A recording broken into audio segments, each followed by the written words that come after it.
Hi guys, welcome back to our channel Shruti vlogs. ఈరోజు video ఏంటంటే మనకు regular ఇప్పుడు ట్రెండీ అవుతుంది కదా టైలరింగ్ మెటీరియల్స్ అనేవి. ఓకే, ఈ టైలరింగ్ మెటీరియల్స్ గురించని మీ ముందు ఈరోజు మెటీరియల్స్ అన్నీ తీసుకొని వచ్చానండి. ఎవరికైనా టైలరింగ్ రాకపోయినా, ఇప్పుడే కొత్తగా టైలరింగ్ నేర్చుకుంటున్న వాళ్ళకైనా కానీ ఈ మెటీరియల్ అయితే ఎంతో యూస్ఫుల్గా ఉంటుంది. బికాజ్ ఏంటంటే ఈ మెటీరియల్తో నేర్చుకోవడం వలన అసలు బేసిక్స్ కూడా తెలియని వాళ్ళు జస్ట్ ఒక వీడియో ఫుటేజ్ యూట్యూబ్లో చూసి కూడా వాళ్ళు వాళ్ళ సొంత డిజైన్స్ని, వాళ్ళ సొంత డ్రెస్సెస్ని వాళ్ళు డిజైన్ చేసుకోవడానికి ఈజీగా ఉంటుందండి. సో టోటల్గా ఆ మెటీరియల్ తోటి ఈరోజు మీ ముందుకు దీన్ని స్లీవ్ కర్వ్ అంటారండి. స్లీవ్ కర్వ్ ఎందుకు యూజ్ చేస్తారంటే హ్యాండ్ యొక్క షేప్ని కరెక్ట్ పర్ఫెక్ట్గా కట్ చేయడానికి కోసం, అండ్ మళ్ళీ హ్యాండ్ యొక్క డీప్ ఉంటుంది, ఫ్రంట్ సైడ్ హ్యాండ్ యొక్క డీప్ అనేది మెజర్ కరెక్ట్గా కట్ చేయడం కోసం అని దీన్ని మనం యూజ్ చేస్తాం. దీన్ని ఎలా యూజ్ చేయాలనేది ఇప్పుడు మీకు చిన్నగా కట్ చేసి చూపిస్తాను.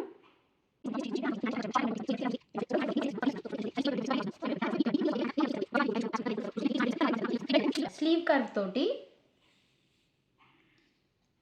ఇలా దీన్ని ఇలా పెట్టుకోవాలి, ప్లేస్ చేసుకొని చూడండి. నేను ఈ ఎడ్జ్ని మన హ్యాండ్ యొక్క ప్లేస్లో ప్లేస్ చేసి కరెక్ట్గా ప్లేస్ చేసుకుంటున్నా చూడండి. సో ఇది ప్లేసింగ్, నేను దీన్ని మార్క్ చేసుకుంటున్నాను చూడండి మీరు. సో ఈజీగా అయిపోయింది నాకు హ్యాండ్ యొక్క డిజైనింగ్ అనేది. దీన్ని నేను మళ్ళీ ఇది ఫ్రంట్ హ్యాండ్కి ఇలా చేస్తాను, బ్యాక్ హ్యాండ్కి ఇలా చేస్తాను. ఫ్రంట్ హ్యాండ్కి చేసేటప్పుడు ఎలా ఉంటుందంటే కొంచెం తగ్గించి ఇలా, ఇప్పుడు ఇలా పెట్టాం కదా, దాన్ని కొంచెం ప్లేస్ అనేది చేంజ్ చేసుకొని కొంచెం ఇటు జరుపుకొని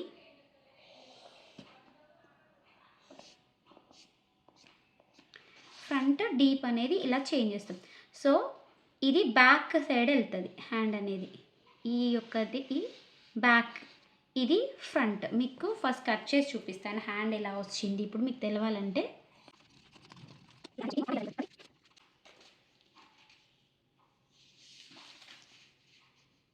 దీన్ని నేను ఫ్రంట్ ఈ సైడ్ ఇప్పుడు 2 ఉన్నాయి కదా, ఈ 2 సైడ్ నేను ఓపెన్ చేశాను దీన్ని. ఈ ఓపెన్ చేసిన సైడ్ ఏమో నాకు బ్యాక్ సైడ్, ఇది బ్యాక్ సైడ్ వస్తుంది, ఇది ఫ్రంట్ సైడ్ రావాలి. ఇది లైనింగ్ క్లాత్ లాగా మీరు చూసుకోండి. లైనింగ్ క్లాత్ వేసేటప్పుడు ఇలానే చూసుకొని వేసుకోండి. సో ఇప్పుడు నేను ఫ్రంట్ని కట్ చేస్తున్నాను. ఫ్రంట్ యొక్క సంక డీప్ అని అంటాం కదా మనం, అది ఆ డీప్ మెజర్మెంట్ కోసమని ఇది ఇలా చేసుకుంటే మనకు డీప్ కరెక్ట్గా వచ్చి దానికి బుగ్గలు, మనకు అండర్ ఆర్మ్స్ దగ్గర బుగ్గలుగా వస్తాయి కదా, అది రాకుండా ఉంటుంది ఇలా కట్ చేసుకుంటే. అండ్ నీట్గా వస్తుంది, ఎలాంటి ప్రాబ్లమ్స్ రావు. సో చూడండి ఇప్పుడు ఇది డీప్ ఎక్కువ అయిపోయింది, ఇది డీప్ తక్కువగా ఉంది. ఇలా కట్ చేసుకున్నప్పుడు మనకు నీట్గా అసలు ఎలాంటి డిస్టర్బెన్స్ లేకుండా నీట్గా అయిపోతుంది. చూడండి దీనికి డిఫరెన్స్, ఇది కరెక్ట్గా ఉంది, ఇది డీప్ ఎక్కువ ఉంది.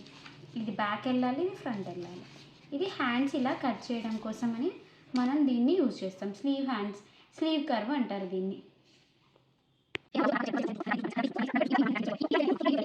ఇది కర్వ్ రూలర్స్ అంటారు ఇవి రెండు సేమే, మనం రెండింటిని ఒకటేలా వాడతాం. ఇది వుడెన్ది, ఇది ప్లాస్టిక్ది, మన స్కేల్ టైప్ది. సో గ్లాస్ అని అంటారా ప్లాస్టిక్ అంటారా ఏమో నాకు ఐడియా లేదు దీన్ని, బట్ ఇది బ్రేక్ అయ్యే ఛాన్స్ ఉంటుంది. ఇది వుడెన్ది కాబట్టి మనకి ఫ్లెక్సిబుల్గా ఉంటుంది, బట్ ఇది కాస్ట్ కొంచెం ఎక్కువ ఉంటుంది, రీజనబుల్ ప్రైస్లో వస్తుంది. సో ఇది ఒకేలా వాడతారు. ఇది ఎలా వాడాలని ఇప్పుడు చూపిస్తాను చూడండి. దీన్ని మనం ఇక్కడ సంకని ఇక్కడ మనకి ఏంటంటే ఈ అండర్ ఆర్మ్ యొక్క మనం నార్మల్గా డ్రా చేసేవాళ్ళు ఇలా డ్రా చేసుకుంటారు. కొంతమందికి ఇది సెట్ అవ్వదు. యాక్చువల్గా ఇదేంటి 1.5 ఇంచ్ తోటి 1.5 ఇంచ్ లెంత్ తోటి మనం ఇక్కడ పెట్టుకుంటాం. ఇది మీ అందరికీ తెలుసు, ఎవరికైతే వస్తుందో టైలరింగ్ వచ్చే వాళ్ళందరికీ తెలుసు. ఇక్కడ 1.5 ఇంచ్తో పెట్టుకొని దీన్ని సో ఎట్లా కర్వ్ లాగా డ్రా చేసుకోవాలి మనం చూసుకోండి. సో నేను ఇది ఇలా పెట్టాను అంతే, ఈ డాట్స్ ఇవన్నీ నాకు అవసరం లేదు. ఇంకా డైరెక్ట్గా ఇలా తీసి ఇలా పెట్టుకున్నాను. చూడండి ఎంత నీట్గా వస్తుందో ఇది. సో ప్రాబ్లం రాదు, దీంతో పెట్టుకున్నా కానీ మనకు అలానే ఉంటుంది. రూలర్ అండి. సో దీన్ని కూడా మీకు ఎలా మెజర్ చేయాలని చూపిస్తాను చూడండి. సో నేను ఇక్కడ పెట్టుకుంటున్నాను.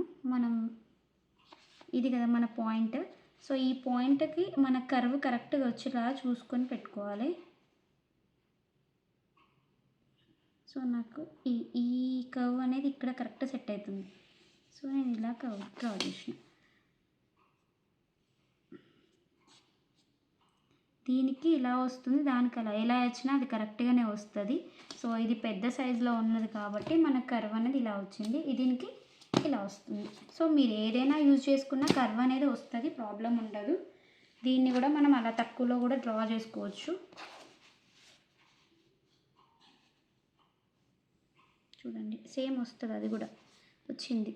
అంటే మనం పెట్టిన మెజర్మెంట్ అనేది ఇది ఇక్కడ పెట్టాం కాబట్టి అలా వచ్చింది. దీనికి మనం ఇలా పెట్టుకున్నాం, కొంచెం లాంగ్లో పెట్టాం కాబట్టి అలా వచ్చింది. వాట్ ఎవర్ ఇట్స్, మనం ఇది మాత్రం ఇది సంకని కట్ చేయడానికి, అండర్ ఆర్మ్ కట్ చేయడానికి మాత్రమే మనం వాడతాం. ఇక్కడ ఈ మార్కింగ్ తోటి ఇలా కట్ చేసుకుంటాం, అయిపోతుంది. అండ్ మళ్ళీ దీన్ని ఇంకొక దగ్గర ఎలా వాడాలి అంటే, రౌండ్ నెక్ కట్ చేస్తాం కదా మనం, ఇక్కడ రౌండ్ నెక్ కట్ చేసే ప్లేస్లో డైరెక్ట్గా ఇలా పెట్టేస్తే సరిపోతుంది. ఇలా పెట్టామనుకోండి, రౌండ్ నెక్ ఇక్కడ మనం ఈజీగా డ్రా చేసుకోవచ్చు.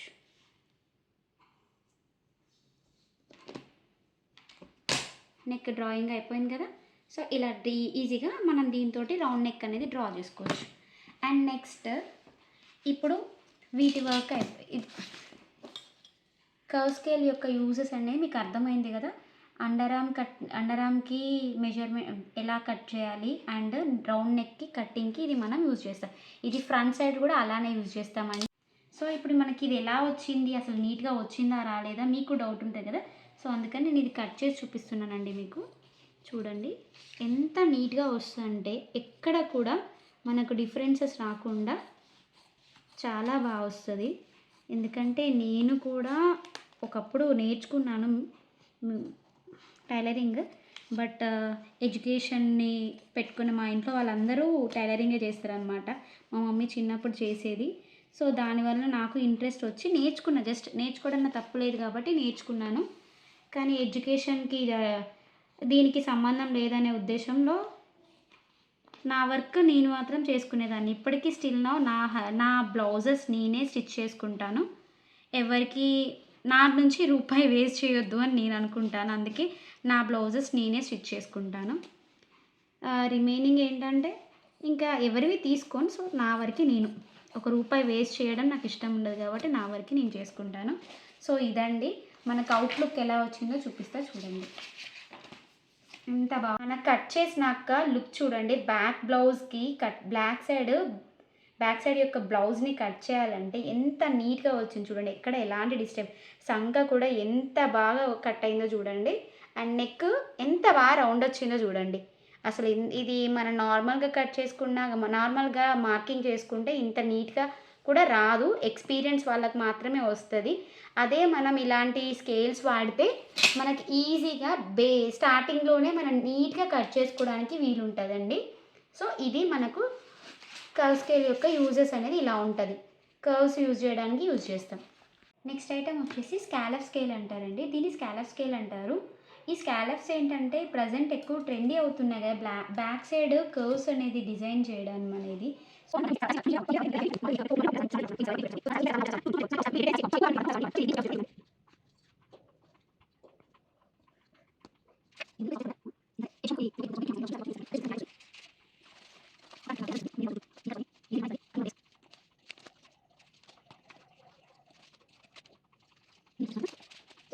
నాకు అవుట్ ఫిగర్ అనేది ఇలా వచ్చింది చూడండి.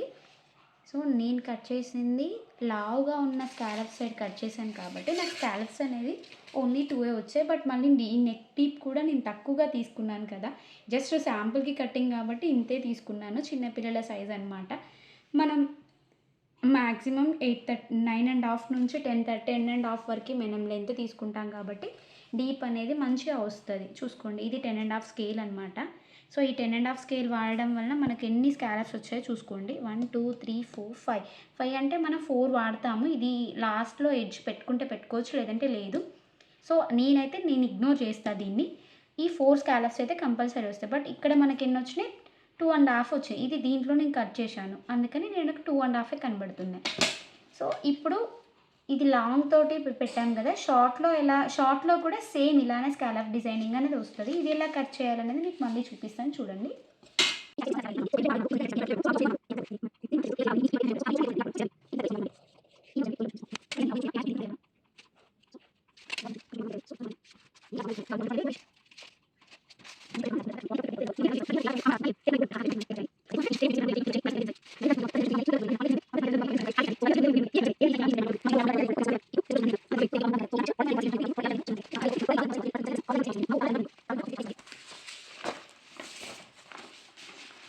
చూడండి స్కాలప్ డిజైన్స్ అనేది ఇలా వస్తుంది లాస్ట్.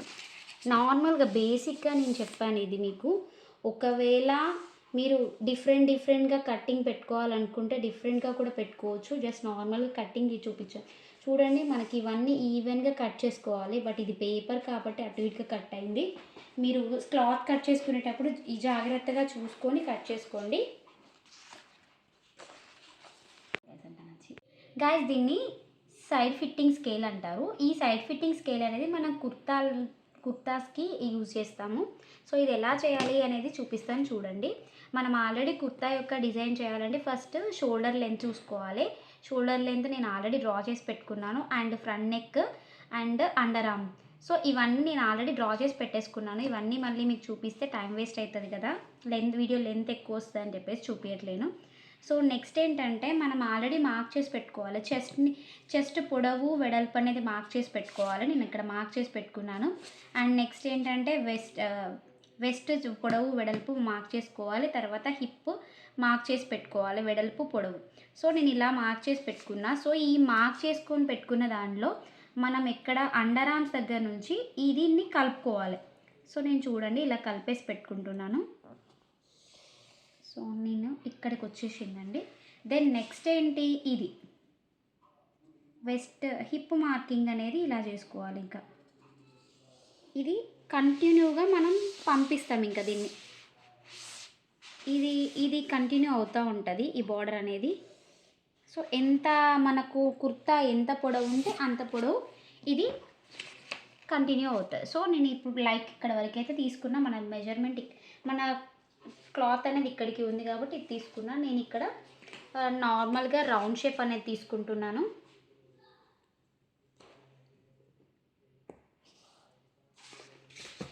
రౌండ్ షేప్ తీసుకొని కట్ చేస్తున్నాను. ఇప్పుడు మీకు లుక్ అనేది చూడండి ఇలా వచ్చింది. So round neck kurta cutting అనేది ఇలా చేసి పెట్టాను. సో నేను నార్మల్గా మెజర్మెంట్ ఏం లేకుండా చేశాను కాబట్టి మనకి ఇది ఇలా వచ్చింది. కాకపోతే మీరు పర్ఫెక్ట్ మెజర్మెంట్తో చూసుకుంటే ఇది ఇంత లోతు రాదు, ఇక్కడ ఇంత వెడల్పు వచ్చిందంటే ఇక్కడ ఇంత లోతు రాదు. సో చూసుకొని పర్ఫెక్ట్గా మీరు ఇలా కుర్తా షేప్ని కట్ చేసి పెట్టుకోండి. ఇదండి మనం కుర్తా ఫిట్టింగ్ స్కేల్తో చేస్తే ఇంత నీట్గా వస్తుంది. మన ఫిట్టింగ్ అనేది కరెక్ట్గా వస్తుంది. ఫిట్టింగ్ అంటే ఏంటి, ఇక్కడే కదా మనం ఫిట్ చేసేది కుర్తాకి. సో ఇది ఫిట్టింగ్ కరెక్ట్గా ఉండాలంటే ఫిట్టింగ్ స్కేల్ యూజ్ చేయాలి. అందుకని నాకు ఇది పర్ఫెక్ట్గా యూజ్ అవుతుందని నేను ఈ స్కేల్ని వాడతాను. గైస్ నెక్స్ట్ ఐటమ్ వచ్చేసి ఇది టోటల్ బాడీ మన ఒక కుర్తాకైనా లేదంటే ఒక లెహంగాలో బాడీ సెట్టింగ్ అయినా లేదంటే బోట్ నెక్ డిజైనింగ్కి అయినా ఇంకా చెప్పాలంటే ఒక బ్లౌజ్ డిజైనింగ్కి టోటల్గా ఇది ఒకటి ఉంటే మనం అన్నీ ఒక స్కేల్లో కంప్లీట్ చేసేయచ్చు అనమాట.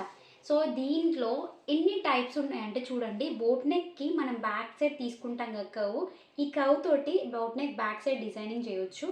అండ్ ఇది వచ్చేసి టోటల్గా బాడీ మెజర్మెంట్, సైడ్కి బాడీ మెజర్మెంట్ ఉంటుంది కదా అది తీసుకోవచ్చు. అండ్ ఇదేమో అండర్ ఆర్మ్స్కి మెజర్మెంట్ తీయొచ్చు అండ్ బోట్ నెక్ యొక్క ఫ్రంట్ పార్ట్ని తీయొచ్చు. దీన్ని ఇది అండర్ ఆర్మ్కి తీయొచ్చు, బోట్ నెక్ యొక్క ఫ్రంట్ పార్ట్ని తీయొచ్చు. ఇది బోట్ నెక్ యొక్క back part and boat neck యొక్క నార్మల్గా అండర్ ఆర్మ్కి కూడా కర్వ్ తీయొచ్చు మనం. కాకపోతే ప్రజెంట్ నేను ఇక్కడ మీకు ఏం చెప్తున్నానంటే ఇది ఒక బోట్ నెక్కి కర్వ్ చూడండి.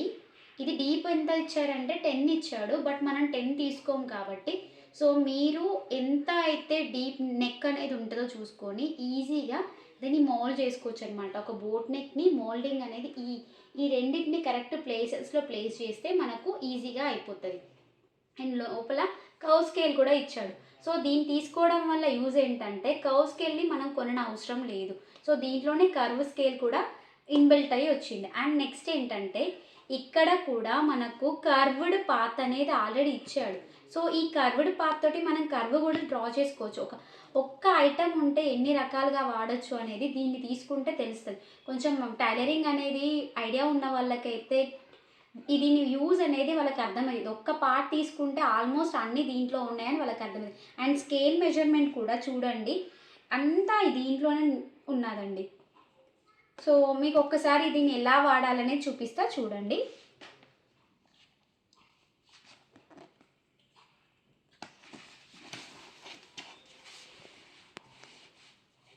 సో మనం ఇలా ప్లేస్ చేసుకుంటాము. కాకపోతే దీన్ని ఇలా ప్లేస్ చేశాక నార్మల్గా అయితే ఇలా కట్ చేయొద్దు. ఎలా కట్ చేయాలి అంటే మన మెజర్మెంట్ ఉంటుంది కదా, మన పర్ఫెక్ట్ బోట్ నెక్ మెజర్మెంట్కి ఎలా ఉంటుంది చూడండి. ఇది బోట్ నెక్కి పర్ఫెక్ట్గా బోట్ నెక్కి మనకు ఇటువైపు కర్వ్ అనేది కరెక్ట్గా కొంచెం లోతు కట్ చేస్తాను బై, ఇది లోతు కూడా అలానే ఇచ్చాడు. సో దీన్ని పర్ఫెక్ట్ లోతు కూడా మనం అలానే చేసుకోవడం బెటర్. సో ఆ లోతు డిజైనింగ్ అయినా ఇచ్చాడు. అండ్ దీన్ని మనకు 4 ఇంచెస్ తీసుకుంటాం కదా, ఇది 4 ఇంచెసే ఇచ్చాడు చూసుకోండి. 5 ఇంచెస్ ఇచ్చాడు కర్వ్ పాత్ అనేది. బట్ మనకి ఇది చూసుకుంటే కర్వ్ కాకుండా చూసుకుంటే 4 ఇంచెస్ ఉంటుంది. చెక్ చేసుకోండి. చెప్పాను కదా 4 ఇంచెస్ ఉంది. 4.5 ఇచ్చాడు. ఓకే 4.5 ఇంచెస్ వచ్చింది. 4.5 ఇంచెస్ అంటే మనం 4 ఏం తీసుకోము కదా, 3. It's depends upon you guys ఇది తీసుకోవాల్సింది. నేనైతే 4.5 తీసుకోను, 3 తీసుకుంటాను. కాబట్టి నేనేం చేస్తున్నా అంటే కొంచెం దగ్గరికి 1 ఇంచ్ తోటి చూస్తున్నాను. సో ఇప్పుడు ఇది ఇలా వస్తుంది. సో 1 ఇంచ్ వదిలేసాను కాబట్టి ఇది 3 ఇంచెస్ తోటి నాకు వచ్చేస్తుంది. ఇట్లా 3 ఇంచెస్ పెట్టుకోవచ్చు. And next neck, boat neck యొక్క షేప్ పాట్ నెక్ ఇస్తారు కదా, పాట్ నెక్ ఇక్కడ మనం ఎంత డీప్ తీసుకుంటాం అనే దాన్ని బట్టి ఉంటుంది. సో నేను ఇప్పుడు ఫర్ ఎగ్జాంపుల్గా కొంచెం మార్కింగ్ చేసుకుంటున్నాను.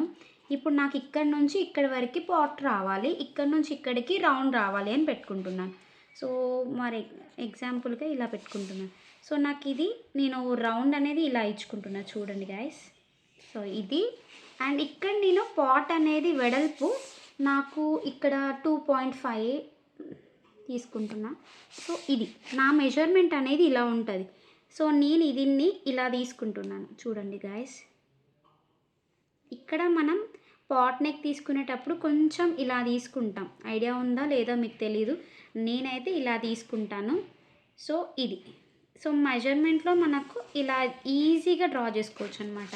సో ఇప్పుడు ఈ పార్ట్ పర్ఫెక్ట్గా వస్తుంది. మీరు కట్ చేసి చూసుకుంటే ఇది పార్ట్ అనేది పర్ఫెక్ట్గా ఉంటుంది.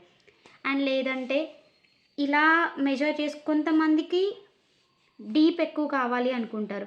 సో ఆ డీప్ రావాలనుకున్న వాళ్ళు ఇలా పెట్టుకోవచ్చు. ఇప్పుడు నేను డీప్ ఎక్కువ ఇచ్చాను. సో ఏదైనా కానీ ఒకటి మనం మెజర్ చేసుకునే దాన్ని బట్టే ఉంటుందండి దీన్ని. అండ్ నెక్స్ట్ ఇది పాట్ నెక్ డిజైనింగ్ కోసం బోట్ నెక్ యొక్క పార్ట్ నెక్. నెక్స్ట్ ఇది ఫ్రంట్ నెక్, బోట్లో ఫ్రంట్ నెక్ డిజైనింగ్ ఉంటుంది కదా, ఇది ఫ్రంట్ నెక్కి వాడుకోవచ్చు, బాగుంటుంది. ఫ్రంట్ నెక్ అనేది ఈజీగా డ్రా చేసుకోవచ్చు. అండ్ ఇది బాడీ పార్ట్ యొక్క మెజర్మెంట్కి యూజ్ అవుతుంది ఈ పార్ట్ అనేది. సో ప్రతిదీ మనం ఎలా యూజ్ చేయాలనుకుంటున్నాం అనేది it's up to you guys. మీరు ఎలా వాడుతున్నారు ఈ స్కేల్ని అనేది మీరు చూసుకోండి. నేను ఇప్పుడు ఇక్కడ నుంచి 5 ఇంచెస్ అనేది డ్రా చేస్తున్నాను. అండ్ యాక్చువల్గా మెజర్మెంట్లో నాకైతే 8.5 ప్లస్ 2 ఇంచెస్ ఖర్చుకు వదిలేస్తాను. సో ఆల్రెడీ 5 పెట్టాను కాబట్టి 3.5తో నా మెజర్మెంట్ అయిపోతుంది. అండ్ ఇంకో 2 ఇంచెస్ ఎక్స్ట్రా పెడుతున్నాను. సో ఇది ఖర్చుకి. సో ఇక్కడికి కంప్లీట్ అయిపోతుంది నా నెక్ పార్ట్ అనేది. నేను ఇప్పుడు దీన్ని కట్ చేయాలనుకుంటే ఇక్కడికి కట్ చేసుకుంటాను. ఫర్ ఎగ్జాంపుల్గా డ్రా చేస్తున్నాను అంతే గాయస్. సో ఇప్పుడు నాది నెక్ అనేది బ్యాక్ టోటల్గా ఇలా వస్తుంది. నార్మల్గా ఇది ఒక్కటి ఉంటే నేను బోట్ నెక్ని ఈజీగా డ్రా చేయొచ్చు, ఒక బ్యాక్ పార్ట్ని ఈజీగా డ్రా చేయొచ్చు. అండ్ ఆల్సో అండర్ మన సంక డీప్ని కూడా ఈజీగా డ్రా చేయొచ్చు, ఎందుకంటే కవ్ స్కేల్ దీంట్లోనే ఉంది కాబట్టి. అంటే హ్యాండ్ యొక్క కర్వ్, హ్యాండ్ యొక్క డీప్ని మనం ఈజీగా మెజర్ చేయొచ్చు దీంతో పాటు ఉంది కాబట్టి. సో ఇది పర్ఫెక్ట్గా యూజ్ చేయొచ్చు. నాకు కొంచెం చెప్పడానికి రాలేదు మేబీ ఇది, కానీ పర్ఫెక్ట్గా టైలరింగ్ చేసే వాళ్ళకు అయితే దీని గురించి బాగా ఐడియా ఉంటుంది. సో మీకు ఎవరికైనా ఇక్కడ ఉన్న స్కేల్స్లో ఏ స్కేల్ కావాలన్నా కానీ గాయస్ నాకు వాట్సాప్లో మెసేజ్ చేయండి, నేను మీకు ఇవన్నీ కంపల్సరీగా కొరియర్ చేసే ఛాయిస్ ఇస్తాను. అండ్ ఇంకొకటి ఏంటంటే ఈ స్కేల్ చాలా ఇంపార్టెంట్ అండి. మనకు టేప్ తోటి ఏంటంటే కరెక్ట్గా స్ట్రైట్ లైన్ అనేది రాదు టేప్తో మెజర్ చేస్తే కొన్ని సిచ్యువేషన్స్లో. అండ్ లైక్ ఏంటంటే కుర్తా సెట్స్ని చేయడానికైనా, లేదంటే లెహంగాస్ కట్ చేయడానికైనా, లేకపోతే ప్యాంట్స్ స్టిచ్ చేయడానికైనా, ఏదైనా కావచ్చు, ఈ స్కేల్ అనేది కొంచెం యూస్ఫుల్గా ఉంటుంది. అండ్ తొందరగా మార్కింగ్ అనేది మనం పెట్టుకోవచ్చు. ఈ స్కేల్ అనేది చాలా యూస్ఫుల్ అవుతుంది. స్కేల్ అండ్ టేప్ అనేది ఇట్స్ డిపెండ్స్, ఇట్ కంపల్సరీ ఉండాల్సిందే, టేప్ ఉండాల్సిందే. ఈ స్కేల్ ఉంటే ఏంటంటే ఆ మార్కింగ్ అనేది నీట్గా వస్తుంది, మనకు ఈజీగా పెట్టుకోవచ్చు అనమాట. సో ఇదండి గాయస్ ఈరోజు వీడియో. మనకు పర్ఫెక్ట్గా ప్రతి ఒక్క టైలరింగ్ మెటీరియల్ అనేది మనం ప్రొవైడ్ చేస్తున్నాం. మన దగ్గర ఆల్ టైలరింగ్ మెటీరియల్స్ అనేది అవైలబుల్గా ఉన్నాయి. మీకు ఎవరికైనా టైలరింగ్ మెటీరియల్ కావాలనుకుంటే నాకు వాట్సాప్లో మెసేజ్ చేయండి, మీకు ఇక్కడ ఉన్న మెటీరియల్ అంతా మేము ప్రొవైడ్ చేస్తాం. కాస్ట్ కూడా రీజనబుల్గానే ఉంటుంది. మీకు ఏ ఐటెం కావాలంటే ఆ ఐటెం మాత్రమే మేము కొరియర్ చేస్తాం. అండ్ ఇది కూడా మీకు తెలుసు కదా, బాల్ పిన్స్ అంటారు. బాల్ పిన్స్ యూజ్ ఏంటి మీ అందరికీ తెలుసు, ఐ నో. సో ఇది కూడా మీకు కావాలనుకుంటే నాకు వాట్సాప్లో పిన్ చేయండి, నేను మీకు కొరియర్ చేస్తాను. ఇవన్నీ కలిపి ఒక సెట్లా కావాలన్నా ఇస్తాను, లేదంటే ఏ ఒక ప్రోడక్ట్ కావాలని మీకు నేను ప్రొవైడ్ చేస్తాను. Thanks for watching, keep smiling, bye bye.